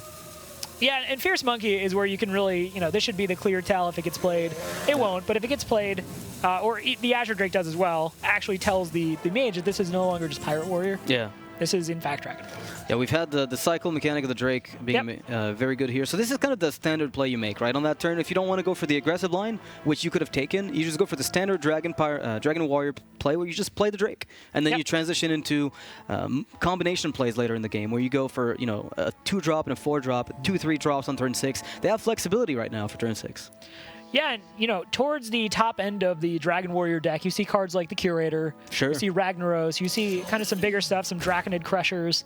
So there are some bigger punches in this. So you don't necessarily feel like you have to go all in right now on the really aggressive line of play. And Burgly Bully is just going to do a beautiful job contesting the board because you don't see a weapon equipped. You're thinking, okay, this is probably going to require some other second damage source. That said, Dragon Warrior has more spells, generally speaking, that are removal-oriented than Pirate Warrior, but you're still not really expecting to get a whole lot in the term of coins like you would if you were playing against a Rogue. Right. Now, luckily, Mercer University did draw the Fiery War Axe, so if it wants to, they go ahead and do the Fiery War Axe swing and then the Azure Drake to just quickly clear up the Burgly Bully. But again, they're not pushing the agenda. Yeah, they could go for the, you know, the Fiery War Axe and Kor'kron trade. They still get to extract a bit of value out of the War Axe by making sure there's the second charge available for the following turn to combine with something else. But it's only leaving them with a 4/4 on the board going into turn 6 against Mage. And while there are no, you know, tremendously dangerous minions there aside from Emperor Thaurissan, it's still an awkward spot. Okay, I like this. A small-time Buccaneer will basically, you know, be allowed to get value here, and you have no other weapons in hand. So it's kind of one of those things where you're like, okay, when do we do it? And you put a baton, which you're hoping, you are hoping the Burgly Bully just, you know, has to trade into that. Right. You're hoping that the enemies have to trade into the Monkey. Otherwise, you might get a kill with a Fiery War Axe if, again, it lives an extra turn. But right now, Texas picks up the Blizzard that they've had in a few turns and are about to unleash it. They still have the Flame Strike. They've got the Nova. They've got ways to stall for quite a while here. Yeah, unfortunately, this is, you know, turn 1 is the land where small-time Buccaneer prospers. Turn 2, maybe. By turn 6, it's basically the equivalent of running a Zergling, you know, into the Goliath. Like, you're just like, oh, well, maybe I don't want this anymore. So the poor guy comes out and is immediately frozen to death. Yeah. Here's a tank line. Go, Zerglings! Yeah. Poor guy's like, I actually, you know, I would just stay in your hand. Like, you just play fine here. Play the Kor'kron, man. It's cool. Yeah, I don't want to be in charge anymore. It's too late. Yeah, I'll warm the bench. I got this. But yeah, we're starting to see the Freeze Mage kind of come into its own and the ability to, you know, assert its dominance. Yeah, I like that. Yeah, yeah, it's good. He's good. He's good. It's good card. Yeah, and unfortunately, Mercer kind of like realizing that the clock says turn 7 next, and they're thinking, okay, what happens on turn 7 if we play a bunch of minions that have 4 or less health? And yeah, they actually decide to hold the Kor'kron Elite. I really like this. I mean, yeah, it's a good read here on the potential hand, because what are they freezing this for? Is the question. Why would they freeze the board if there's no lethal coming up? Oh, is this a setup? If so, then they made the right call. Ooh, there is one right call here. It's time to go. Noxious, where are we going? Twilight Guardian, hero power. No. Noxious, I see you out there playing Shadow Priest with, you know, Reno and Elise. This is not that game anymore. Okay. It's Kor'kron Elite time. Okay, so we're playing competitive decks now, I see. We're playing, yeah. We've stopped playing casual and started playing real. All right. Yeah. Well, Kazak is going to have to come out and maybe get the 1-mana potion that deals 3 damage. I think they might try for that, given that they would deal with the board quite nicely. Although they do have the Alex, they've got the Ice Block, so they could go for a 10-cost potion. No matter what, I think they'll be fine, because they've got the Nova. They've got really all they want. Yeah, I think at this point, though, you kind of realize, like, playing greedy is pretty much the way you lose this. Like, you seem to be in a situation, you have the Ice Block in hand, you have Alex Draza to bring you back up to 15. You know, you have Thalnos, which might help you cycle. Ooh. So the Kazaka's potion is super interesting to me because it deals 9 damage total to 1 target, which could be a 9/9, assuming that had been there, right? Yeah. Picking the 5 damage with 4 damage deals with the Draconid Crusher, which is one of the biggest threats, if not the biggest threat. How did you pronounce that? Draconid Crusher? I think it's Draconoid. No, there's no O. It can't be Draconoid. It's Draconid. What? Yeah. I'm gonna check this now. I've actually been saying it wrong the whole time. And the red pill. No, it's true. Wow. Draconid Crusher. All right. Well, if you know the answer, it's Draconid. Sometimes that people say. If it is in fact not Draconoid Crusher, please don't tweet about this. But if it is, please tweet us and let us know so that I can be right. Confirmation bias is not a thing. Well, I'm pretty results oriented, being honest. All right. So we saw the Alex Draza's champion come out just pushing more damage, and you know Mercer's at the point where it's time to win. Yeah, it's time to get the damage going too. You know, like Texas is gonna have to eventually get that Ice Block out just to make Alex Draza safe. But once they've got a foothold on the board, I don't see how Mercer's gonna turn them around. Yeah, Ragnaros could be the beginning of something good. You're right. But, yeah, you have no Ragnaros. You have no way to draw into it. You know, maybe if you get something like a Finley, not something like a Finley, literally just Finley. I was literally Finley. What is like a Finley? Nothing. Tunnel Trog. Yeah, you need to get, well, I was going to say you need to get Life Tap off Finley. I don't think you can get that off Tunnel Trog. It's one of the few things Tunnel Trog can't do is give you Life Tap. It'll win you games on its own. There you go. But it won't give you Life Tap. All right, so Thanos comes out. This is just going to provide a little more cycle. The Ice Block comes down to your point, making it safe to Alexstrasza later. Yeah, and it's very unlikely you get popped here. I mean, 6 damage from hand. You've seen 2 Korkrons. You'd have to get literally Alexstrasza's champion and Blackwing Corrupt. No, there's no dragon. There's only 2 cards. Yeah, I mean, I really can't see it. This deck doesn't run Arcanite Reaper like you see in Pirates, so yeah, the combination of things required. Well, you know, if you get Rag, but even then it's only a 50-50. Now, that would be a great 50-50, though. Well, that's a 50-50 you're always happy to take in this matchup, but yeah, a little bit of encouragement for Mercer University as you see that, you know, University of Texas Austin is only on 3 cards. You know, one of them is a Kazakus Potion, because you're not me and you don't forget these things. Right. So technically, they're really on 2 cards that you know about, that you don't know about. And if Reno comes out, you're in trouble. Alexstrasza is still manageable to an extent. There is an Execute in the deck, as we saw a little bit earlier. Draconic Crusher would be great here. Oh. Well, now we're talking. Now we're talking. This is a turn. Yeah. Now we're thinking with dragons. Yeah. And we're also thinking with Kazakus Potions, but never mind that. For now, it looks hopeful on Mercer's side. Yeah. I was going to say, this is the exact kind of turn you need to get back into this. What now? But Mercer's thinking it over. Yeah, like, do we really want to play into the Alexstrasza? I mean, the alternative is to wait for draws to line up, but they could be just as bad as they've been recently. I don't really know. I mean, there's the Blackwing Corruptor you want to enable, so that's one consideration, but sure. Ultimately, I think shoving here is one of the only lines of play that are open to them. The issue is, if the Kazakus Potion contains a 10-cost potion with Mass Polymorph, you're in trouble. If it contains a 5-cost potion with some form of stall, you're in trouble as well. That is true. You know, you don't know what came off of that, so. All right, Manic Soulcaster into the hands of University of Texas Austin. Freshman Vendor, Kazakus Potion. We talked exactly about the perfect target for that Kazakus Potion, and there it is. And we even have an Alexstrasza that survives at the end of the day. Yeah. She'll be left with 1 health. Hey, that's not dead. That is not dead. Alexstrasza gets to live, and you know, Mercer's hopes were pretty much just as quickly snuffed out as they rose up, and now... No, the BM, the freshman vendor, denying the second Draconic Crusher. I was going to say Draconoid. I think you tried to corrupt me, man. No, you're right. It is Draconid. Oh my gosh, how did I miss this? Okay, everybody misses it. No more tweets. No more tweets. Stop.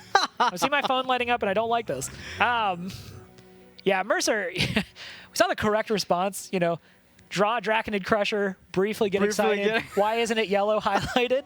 And then you see 16, and you just kind of put your head in your hand. You go, oh no, not like this. No, this is not how my mother told me life would be. Yeah, I think they're keeping it at the moment for the Blackwing Corruptor hope, right? You might get a 5-4 that deals 3 damage to Alex. Then you get to maybe develop the 6-6 on the following turn and get something done.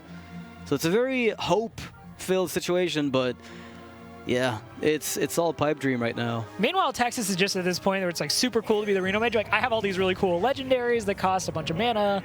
I get to do cool things with them now. I mean, I would have probably just dropped the Antonitis. Just been like, yo, deal with this. Yeah, you're like, hey, guess what's coming? Yeah. The Archmage.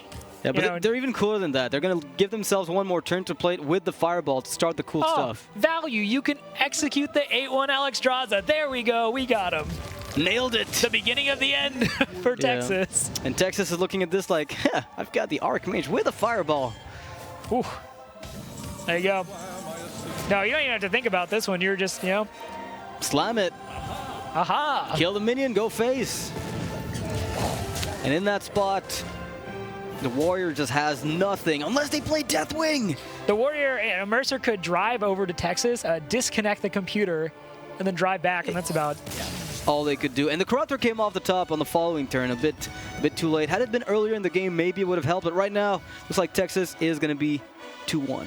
Yeah, and hats off to them. The way they constructed that Kazakus potion, they're like, all right, what is going to be the biggest problem in this deck? And it's a 9/9 dragon. Right, exactly. And by knowing that, spreading, yep. I think that's one of the most underrated potions, right? I feel like a lot of people value Polymorph and the armor gain on 5, but the 5 damage, 4 damage AoE is absolutely soul crushing. It deals with 7/7s, it deals with 9/9s, it deals with Ragnaros very easily as a deck that doesn't have too many answers if you're the mage player.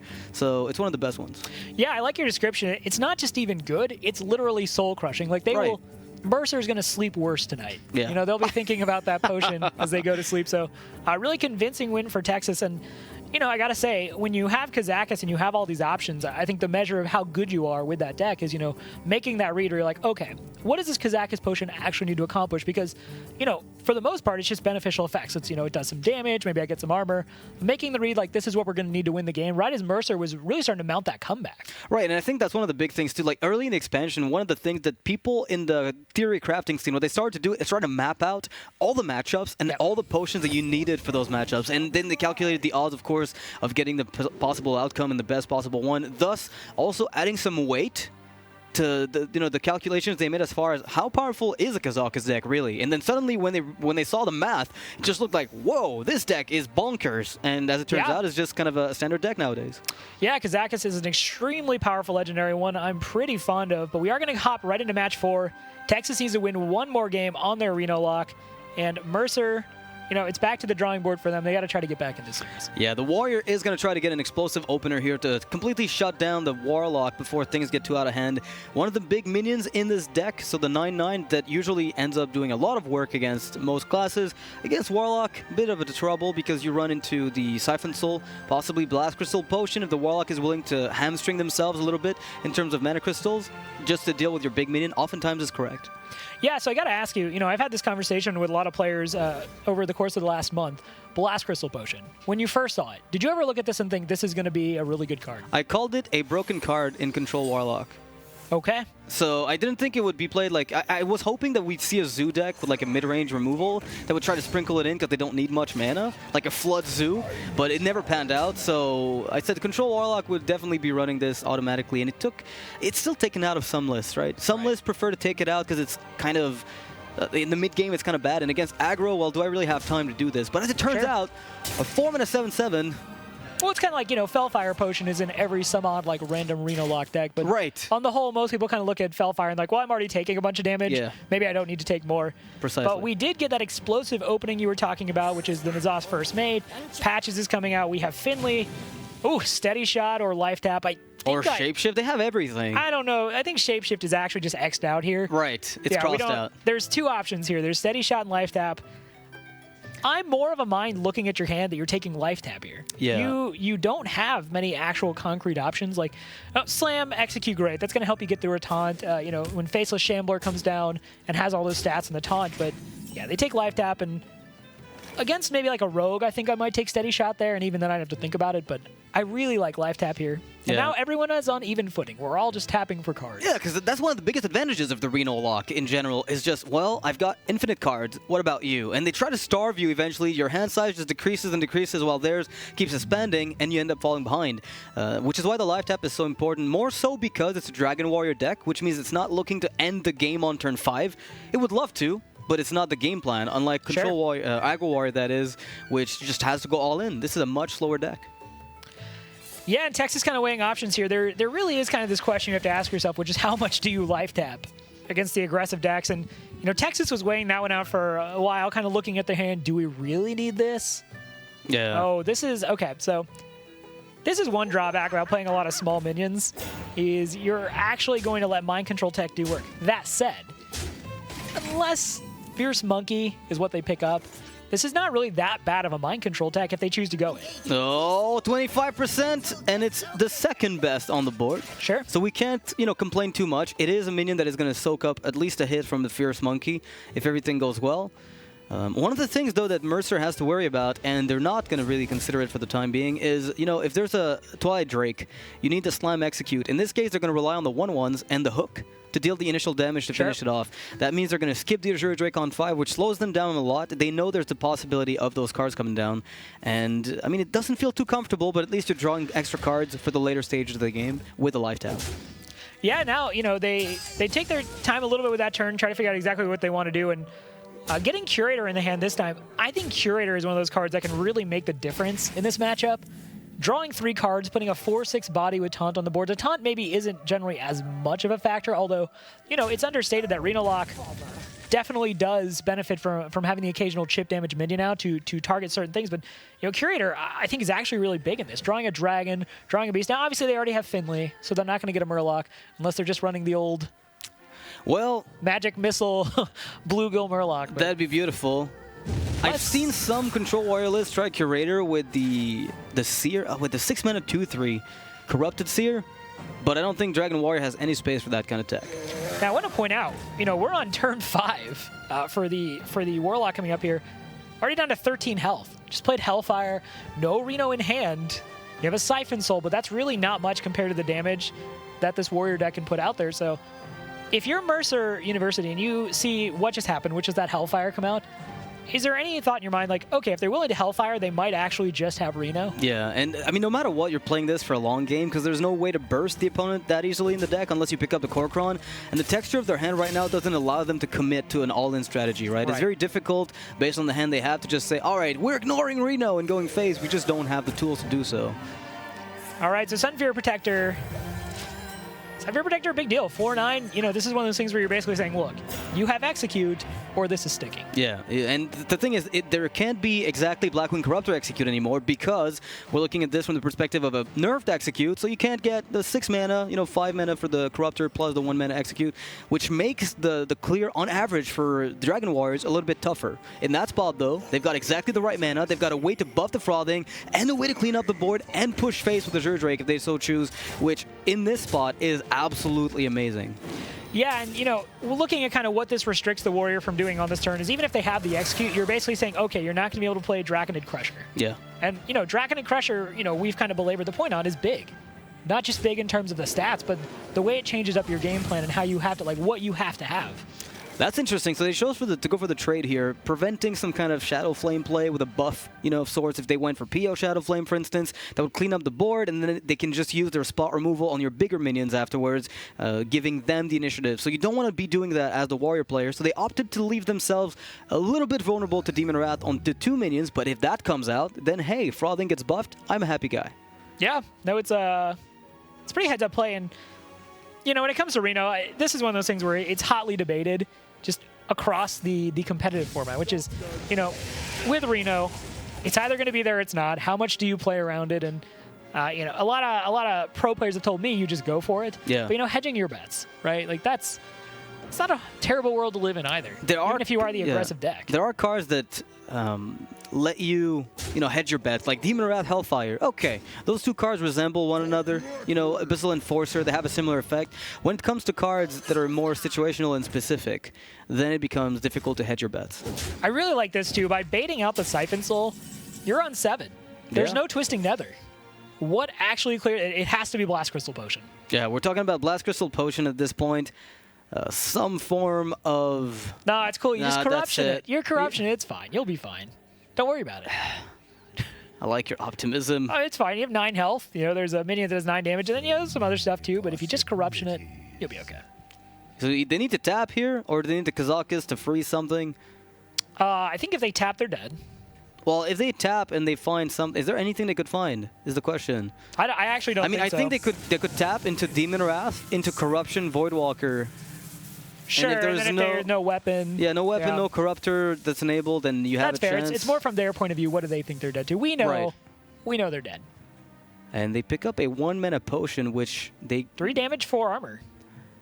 That's pretty cute. That is very cute. It is a very cute card. Voidwalker, get in there. All right. I told you, Corruption was the play. I mean, Corruption is always the play. Yeah. that I think is gonna be it. They have the Fiery War Axe at the top of the deck. Same idea, right? Except this time around it's a lot more safe to go for the 1-mana potion. But in the end, the damage is exactly there for the Warrior, and that's gonna tie up the series 2-2. They're still in this. Mercer is gonna bring it down to the very last deck.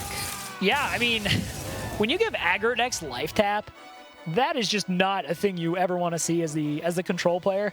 Your whole thing is, I have a bunch of cards. Yeah. That's what makes me win this match. When they also have a bunch of cards, and they're relatively powerful cards, things suddenly start going at life comes at you fast. Sure. I mean, it's one of those things with the Dragon Warrior too, is that they have the ability to play a mid-range. Yep. And at the same time, they can also just blow you out of the water by turn 4 if they get the right draw. Ending everything with Core Crown Elite is a pretty common scenario, and then it can transition if they need to. Otherwise, they can just keep punching.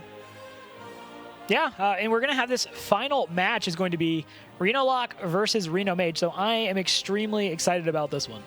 Yeah, I'm going to tell you one thing. I haven't seen the Reno Mage from Mercer. I don't know if it contains Pyroblast with Inkmaster Solia, but that is one of the ways in which you win the matchup more consistently, because especially against the non-combo Reno Lock decks, right? Because the combo lock tends to just try to set up that burst and then kills you in one turn. Yeah. So you tend to have to race them in terms of burst, but when it comes to when you have the Pyroblast and the Inkmaster, if you have a Roaring Torch, it goes like this. Inkmaster Solia, Pyroblast, Roaring Torch on Jiraxis, and they're dead.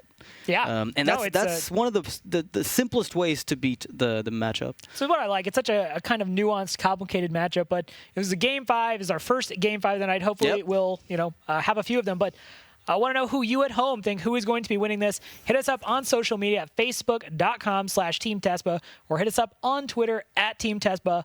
Let us know who you have taking this between Texas and Mercer University.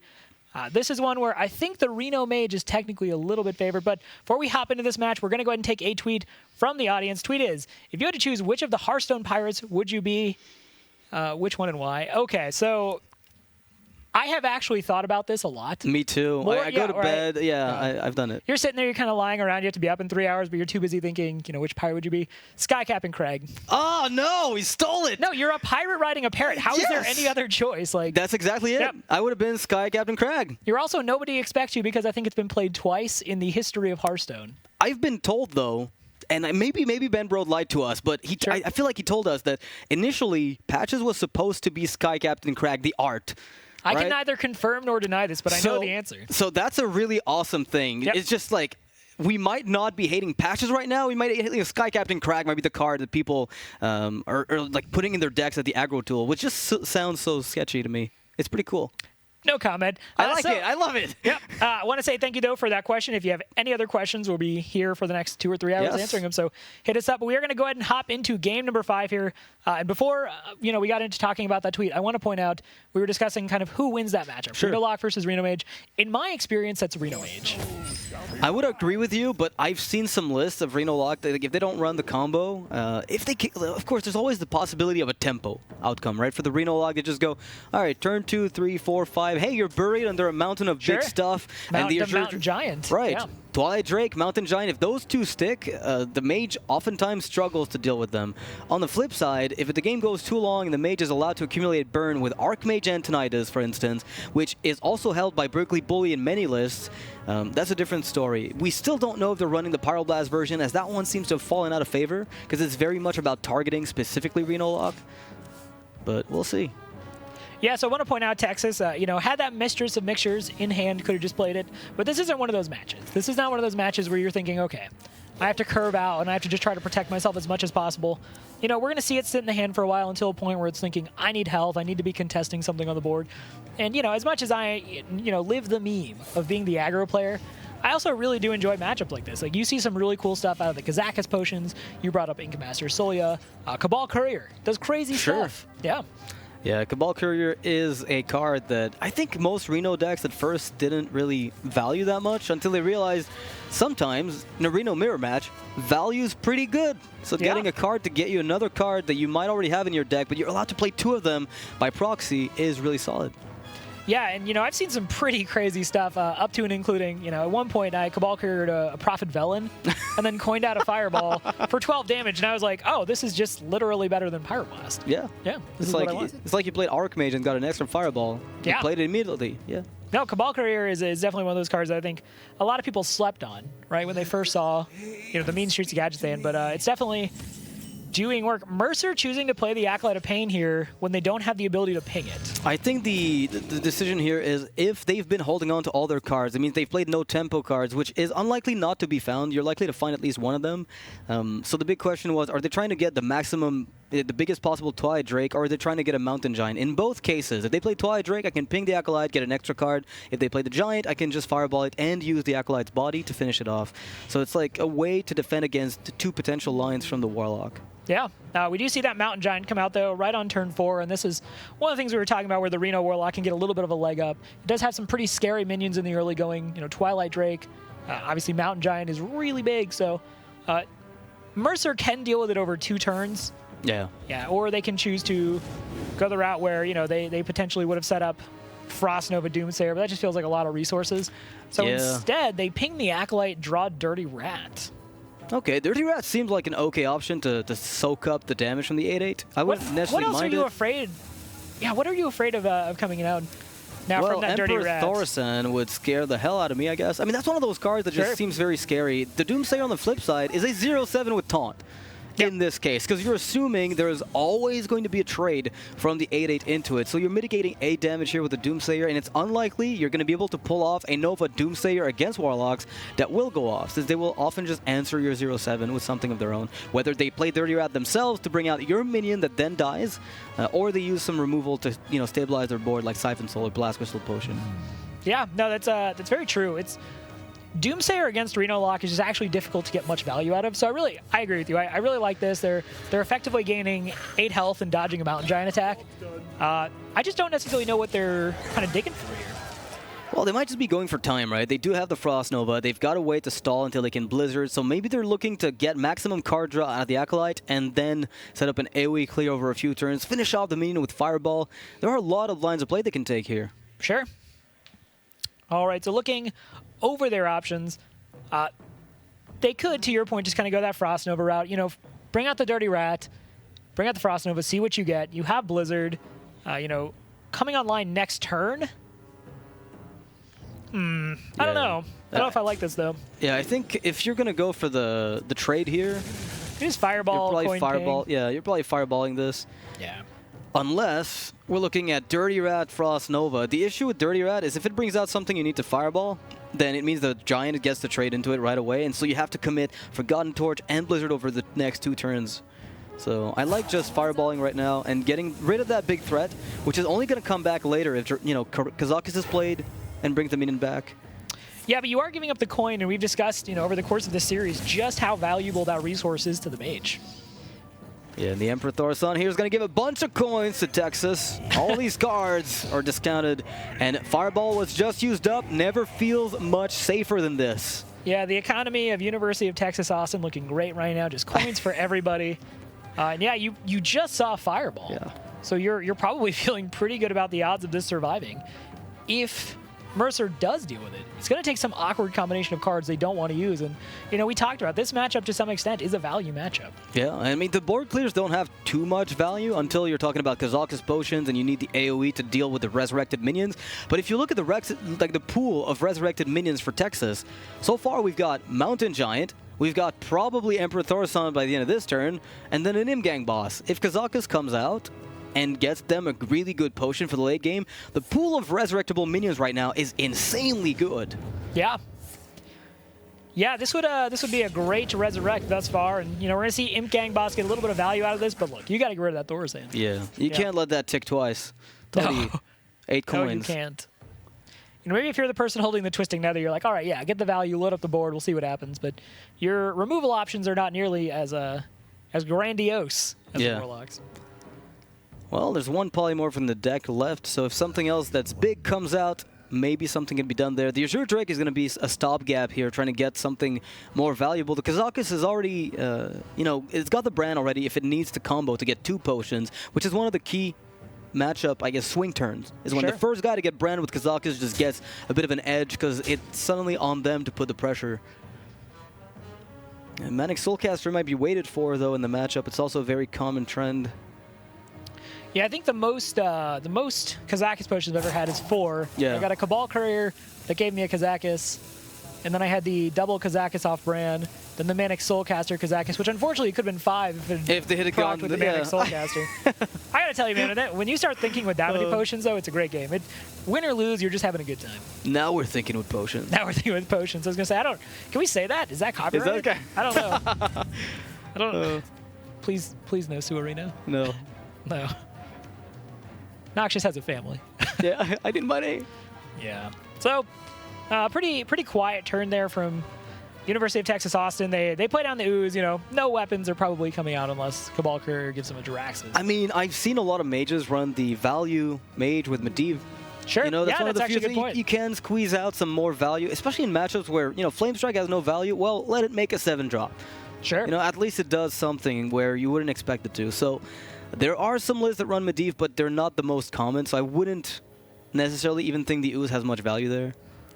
Man, I gotta say, looking at the dorm rooms in the background of these pictures, it drives home how much fun, in general, college is. And you and I, like I said, kind of elder statesmen. You have a wife and a kid, and I get chicken tenders from the deli near the place where I live and go home to be by myself. But we don't live in dorms anymore. Yeah, this is the highlight of your day too, right? At the end of the day, you're just like, yeah, well, I'm getting chicken.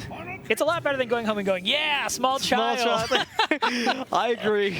Yeah, don't say that. Someday the kid's gonna watch this and be like, Dad, no. But he speaks now, sort of ish. Yeah, that's okay. He'll probably he'll be old enough to watch this. And be like, I would have taken the chicken tenders too, man. I'd have taken the chicken tenders.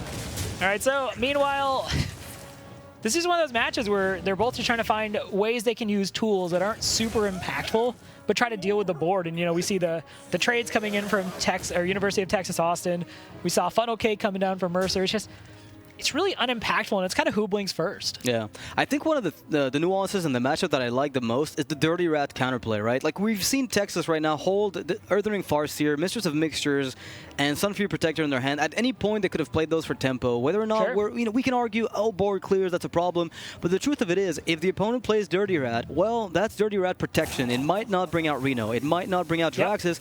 And at the same time, by not putting them on the board, you're also potentially making that Kazakus potion better. So there could be, some merit, some double-edged merit, I guess, or double-sided merit at the same time. So it's doing two things at once. Yeah, I was saying earlier, when you get to what makes really good Hearthstone players in these matchups, it's thinking about those small things, right? What makes for the better Kazakus potion potentially? What plays around Dirty Rat better? We do see the Earthen Ring Farseer come out to just put a little more pressure on the board. At this point, you're pressing 9 damage, so it's not something you can just kind of ignore. Yeah, and there's also they could have chosen the life tap at the end there, but they chose not to, because I think the mage ended up drawing with the Acolyte of Pain 2 cards, which puts them about where the fatigue would hit for Texas, and they also want to make sure that they keep some value, some room in case they pick up some Kazakus later on. Yeah, wouldn't have minded life tap here though. They're both on even footing for the time being. Yeah. This is, one of those situations where I don't know that fatigue is necessarily something that is a factor too often, at least in my experience. And bear in mind, I'm far from a high legend rank player. I tend to hover around rank 3 or 2, generally speaking. But in my experience, it's kind of one of those things where usually I either burn out the Reno Lock or the Reno Lock starts making 6/6s. Yeah, and then I've had to use my burn to survive, and I just slowly die to 6/6s, thinking maybe fatigue kills him. Yeah. I think at this point, with the texture of the hand from the mage player, we're looking at, we're looking for Emperor Thorson with maybe another spell to reduce the cost, to enable that Archmage to do something crazy. Maybe a Burglary Bully. Just get a body on the board to do something. Yeah, and instead it looks like we're, just developing that ice block. It's one of those things, again, where you don't really want to use your Blizzard just yet. You're not really, if you use a Blizzard, what are you really setting up for? Yeah, there's nothing in that hand that's going to do, you don't have the Flame Strike to follow it up with, you don't have any follow-up. So you're happy to just let the Drake get some chip damage on the Twilight Drake and then go from there. But that right there, ladies and gentlemen, that is the trigger being pulled. We were talking about, who blinks first, and University of Texas Austin says, all right, let's get serious. And, they have a lot of pressure on the board. Obviously they have the 3 damage coming in every turn with that weapon. They can start making 6/6s. the Mage really hasn't had enough time to dig through the deck. Yeah, and the Reno in the hand too for Texas means, okay, let's assume the Mage player decides to go for a line of play that is burn heavy. They go Roaring Torch face, Frostbolt face, and they're setting up for a finisher. We can Reno right away, and that way we're way out of range. Well, we can kill them before the end of the game. You've seen Fireball. We've already seen Fireball, so even if they go Roaring Torch Frostbolt, to your point, it can't all be done in one turn, which makes the Jiraxis play a lot safer suddenly. Yeah, so Mercer is going to be looking at this. I mean, it's got to be a very scary turn to be on. One thing for sure, that weapon has to go, so the Ooze probably comes down. Right. But then it's a matter of, do we Nova now? Do we wait one turn and take some more damage? Do we Blizzard? Like, what's our line of play here? Okay, so you have Antonidas, and you have 2 3-mana spells. So in theory, if you were to use that Frost Nova, you could conjure the Fireball needed, and then you have to find the Frostbolt. Right, for the 15 direct damage burn. I like that. It is doable. Yeah. And I'm not sure necessarily, you have to use that Frost Nova soon anyway, because you're just going to start taking a bunch of damage from the 6/6s. Yeah, for sure. Actually, I like that play a lot. It's pretty much the only line that's open to them is we have about 3 draws to get that Frostbolt, and then we can win the game. Yeah, you haven't seen a Kazakus come out, so you don't think there's an armor potion. Like, this is the window. Yeah, this is the window of opportunity that the Mage player has to get the kill. They could also find the Kazakus potion themselves with 8 damage, for instance, if they get, 1 extra turn. For instance, Kazakus off the top here, your Brand, your Kazakus, and then you're good to go. You just pass here, try to get some damage burn to set up for the kill. Yeah, so Babbling Book, potentially something interesting, but it looks like they're going for Antonidas here and then that Frost Nova line of play. And they're basically saying, all right, we're going to get a Frostbolt somewhere. Because I think that's pretty much what'll do it. Yeah, and Texas is looking at this like, wait, I don't actually have an answer to this. I can't kill it. Not right now. All right. They're going to have to nether, which means they're sacrificing their whole board. It's got to suck to be a Warlock minion. You don't get no respect, man. Like, you're just out there, you're putting in work. That gang boss has been there forever. And, like, what happens? You just get laid off. I mean, the lucky ones are the Flame Imps, because at least they get to punch Gul'dan in the face before they go to work. Yeah. Right, so we're looking for Frostbolt. Okay, Kazakus. Kazakus and Babbling Book suddenly, this is it. Now we're going. I'm excited about this one. Double potion, so they're looking for damage, of course. The 1-mana potion dealing 3 damage would be enough. Right, we're looking at 1 mana, 3 damage. That's all. That's all we need. And that's right where they're going. And this is one of those situations where the 1 mana potion changes the dynamic of this. They don't get it on the first try. But again, Bran is down, so we're gonna look for that second one, and we're looking for that damage. All right, we can do it. They've got about 60% chance to get the 3 damage in 1 potion. So if they don't find it in 2 potions, if they don't find 3 damage. Okay, we're there. Yeah, you see Joster very excited. So. Now you just basically don't die for a turn. Look, you got Ice Block up. Go make a drink. Grab a sandwich. Whatever you want. Yeah. Whatever you want. You've got all the time in the world. Go maybe, try to roll for 5 stars in Fire Emblem Heroes. Like, just take your time. Yeah. Yeah, you got nothing to do. Make new accounts and... Yeah. Yep. Solid. All right, so they're going to be holding off to that potion, of course, to prevent any type of healing from coming up and denying them the ability to get the lethal. And now they're hoping there's no Kazakus 5-mana gain armor potion, because that would be, of course, a complete disaster. But luckily for them, it's not there. It's actually not anywhere, and Texas has nothing to do. Yeah, and when you're looking back on their decision to play Jiraxis, like, let's explore that a little bit more. They were thinking, okay, we've seen Fireball, so this is just it, right? Not factoring in the Antonidas, not factoring in the Kazakus, and I understand that line of play. Again, if you were just playing this casual on ladder, you're like, okay, I've seen the Fireball, I'm good to go, but stuff happens. Yeah. They've actually found an opportunity here to heal themselves back to full with the Mistress of Mixtures, clean up the board, and get an extra demon on top of that. So they're thinking, we're at 15 health, we're probably safe, but the Roaring Torch came up. You've seen a Fireball now. Right. You've seen a double Kazakus. You're probably not thinking you're safe. You're probably thinking you're dead. Well, but the Roaring Torch is the very specific outcome that kills you in that spot, and that is going to be They forgot about it. They forgot about the Roaring Torch. They thought they were safe. Well played indeed. At the end of the day, Mercer takes it, and Joster, again, showing how brilliant of a player he is. Yeah, I like the sportsmanship coming out from University of Texas Austin. They realize, they played themselves. Yeah. You just can't do that, They have 1 Fireball, right? Yeah. Right? I love the expression. You were just like, no! Oh, we forgot the torch! Yeah, that's one of those disaster moments. Because it seemed like the Mage player was taking a line of play that they had something, and you're like, okay, they're going all in because they have nothing. Yep. But it turned out they had a win condition that they just slipped their mind. Yeah, in general, I thought, University of Texas Austin actually played that whole series really well. Right. I was really impressed with how they played it. And, these are three guys I've never heard of. And again, Joster, America Spring Championship. We know this guy. We know the pedigree he comes in with. He's a very good player. But yeah, really surprised that Texas of Austin was able to make that as close as it was. Yeah, it was a great series overall. I mean, first series of the day, and we still have a 5-match series. That was pretty good. That was like for the first series to go 5 long, like that. Yeah, it was a bunch of different matches. We ended on the Pinnacle Reno mirror. So I was going to say, I actually tried to get us Explorer hats just so you know. Did not pan out, so we're going to be able to just put on our Explorer hats. We had the little pirate hat later for, Sky Captain Crag roleplay. Well, yeah, I'm sure Twitch will absolutely love it. But yeah, so first series in the book for the day, and Mercer University is going to take it. We have actually a Skype interview ready with Mercer University, so let's go ahead and get on the line with them. Hey guys, can you hear us? Yeah. Hey, Joster, welcome back. I think I casted you at the America's Championship. Welcome back, man. And how are you guys doing the rest of you? You excited about that win? Yeah, man. So, gotta ask, when the Jiraxis comes down, at that point, you have Antonidas in hand. We were discussing here, Antonidas, Frost, Nova, that's how you're going to get that extra damage. Were you surprised when the Jiraxis came down because you'd already, you had the Roaring Torch, or? Yeah, I definitely didn't expect him to play the Jiraxis just because that gave us a win condition with the Fireball, Frostbolt, or Fireball with the Potion as it ended up being. But yeah, I don't know if it's a misplay. I don't know their hand for sure, so it's hard to say. But from our end, it does seem like it gave us a win condition.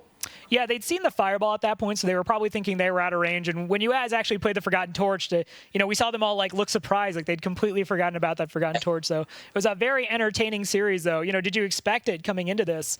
As someone who has a competitive pedigree at this point, did you expect it to be 5-game series? Well, let me just say, it was probably the most fun series I've ever played in competitive Hearthstone. It was a ton of fun. They're very good competition. But 5 games, that was great. That was amazing. Yeah, it was a lot of fun to watch overall for us. Mm-hmm. All right, so you guys want to give a shout out to anybody at Mercer University? Any fans at home? Yeah. We got the Southern Kingdom, Harrison. Yeah, shout out to everyone at Mercer that supported us, watched our matches. Family, friends, everybody. Yeah. Thank you. I know my mom's watching. This is great. Hello to moms of Mercer University. But thank you so much, guys, for an entertaining series. We look forward to seeing more from you as the Collegiate Hearthstone Championship continues. For sure. Thank you so much. All right, so to recap, great opening series for the day. A lot of fun. Sometimes you watch series in Hearthstone and you're like, oh, this was maybe not necessarily as exciting as I would have wanted, but that one absolutely delivered. So I mean, just the second match, right? Rogue versus Mage. It came down to the Rogue in fatigue, having drawn 30 cards, getting exactly 30 damage after keeping 1-cost minions that we thought, they can spare them, throw them into flame strike. They'd made so many good decisions throughout the series. Yeah, no, very exciting. Let's take a look, though, at what's coming up next tonight. We will move on over to the South region with Texas A&M taking on Central Florida. And oddly enough, I think I saw this basketball match 3 times when I went to UCF for college basketball. You did? Yeah, no, I'm super excited. I know Central Florida played, last season. I didn't get a chance to watch any of their matches, so this is going to be a big treat for me to be able to, shoutcast one of their matches. And we will end the night with the University of British Columbia versus University of California, Berkeley. So lots more awesome Hearthstone action coming up. Go ahead and grab a snack, grab something to drink, and come right back. We'll be right back with more of the Hearthstone National Collegiate Championship.